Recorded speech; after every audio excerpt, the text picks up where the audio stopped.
எல்லாருக்கும் வணக்கங்க. நம்மளுக்கு வர ஃபோன் கால்ஸ் பார்த்தீங்கன்னா, அங்கே ஆக்சிடென்ட் ஆகி கிடக்குதுக்கா, இமிடியேட்டாக வாங்க, உங்களால் பண்ண முடியுமா, ஏன் ஃபோன் நம்பர் கூட கொடுக்க முடியாது அப்படின்னு சொல்லிட்டு ஒரு கமெண்ட்டை போட்டு போயிடுறாங்க. இது எதுக்கு இந்த தகவல்னு சொல்லிட்டு எனக்கு தெரியலை. என்கிட்ட ஒரு 10 கார் 20 கார் இருக்குதுன்னு நினைக்கிறாங்க போல். 10-20 பேர் என்கிட்ட வேலை பார்க்குறாங்கன்னு நினைக்கிறேன். என்கிட்ட 63 பேர் இருக்கானுங்கம்மா பசங்க. அதாவது டாக்ஸ் வந்து 63 குட்டிங்க இருக்குதுங்க. அதுங்களை விட்டுட்டு நான் எங்கே கறி வாங்குறது கூட நான் போகிறது கிடையாது. என் தங்கச்சி தான் போகிறேன், நான் வெளியில் போகிறதே இல்லை. எனக்கு டைமும் இருக்காது, பொழுதோடு அங்கேயே வேலை சரியாக இருக்கும். இதில் நான் எப்படி இதுங்களை விட்டுட்டு செல்ற விட்டுட்டு நான் வந்து அதை ரெஸ்கியூ எடுப்பேன்னு நினைக்கிறீங்கன்னு தெரியல. நீங்களே முன் வந்து அதை எடுக்க பாருங்கள். ஒருத்தவங்களுக்கு தகவல் சொல்கிறோன்னா அந்த இடத்துல நீங்களாவது இருக்கணும். நானும் இருக்க மாட்டேன், ஃபோனே எடுக்க முடியாது, அந்த ஸ்ட்ரீட்டில் அடிபட்டு கிடக்கு. இதுக்கு எதுக்கு அதை ஒரு கமெண்ட்டாக நீங்கள் போட்டு எங்களையும் கஷ்டப்படுத்துறீங்கன்னு தெரியல.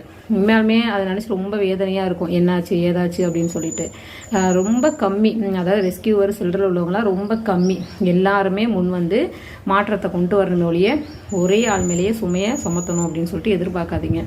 எல்லாருமே அங்கங்கே பக்கத்தில் உள்ளவங்க சேர்ந்து அதை ஹெல்ப் பண்ண பாருங்கள். உங்கள் ஃப்ரெண்டு, நீங்கள் நாகலவராக இருக்கும்போது நீங்கள் கூப்பிட்டா உங்கள் ஃப்ரெண்டு வரலைன்னா அப்புறம் என்ன ஃப்ரெண்டுங்க, அவங்க நிச்சயமாக ஹெல்ப் பண்ணுவாங்க. நீங்கள் ட்ரை பண்ணுறது கிடையாது, ட்ரை பண்ணுங்கள், மாற்றம் ஒன்றே மாறாது. தேங்க்யூ.